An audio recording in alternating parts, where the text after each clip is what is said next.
Since I'm now more of a vintage gamer rather than merely just being an old one, I am beginning to see what I consider to be new concepts of what retro gaming can look like. For slightly younger generations, the childhood nostalgia they have is for the era of rough polygons and low-quality textures, also known as the PS1 generation. One of the biggest titles from that era, Resident Evil, is also a bit of a darling for that crowd, so an opportunity to play something that authentically recaptures that feel also has appeal. Alisa provides such an opportunity, and while you won't be dealing with zombies of either human or canine varieties, there's no question that its style of look, control, and play will take you back for better or worse. Starting with the good points, if you're a fan of all aspects of the OG Resident Evil experience, there's quite a bit of overlap here. In general, you'll work from fixed camera angles, moving through rooms and other areas within a large manner. The zombie variants in this case have been replaced by pretty creepy life-size dolls that are prone to chasing and attacking you. And on the whole, while they look different, they'll still consistently startle and challenge you to survive when they've decided to chase you down. In addition, while the controls for some of the puzzles may not always be ideal, they generally feel consistent with the ones you would have most commonly dealt with back in the day.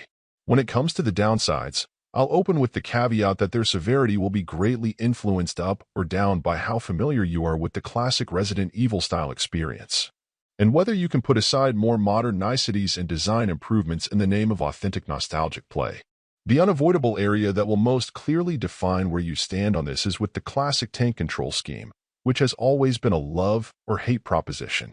Even if you don't mind it, returning to this style of control after playing modern games for quite a while can be a challenge.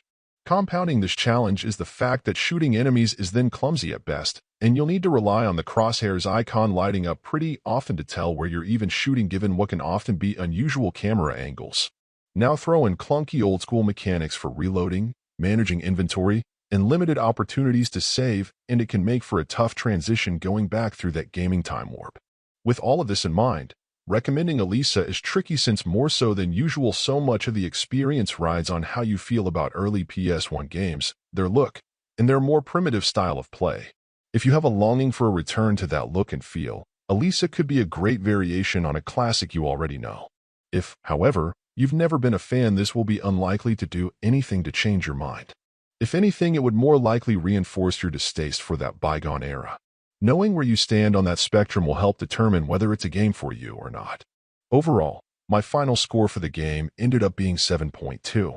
Thank you for taking the time to listen to this review, and if you'd like more information or ideas of indie games worth checking out on Switch, be sure to click on the link provided in the description. Until next time.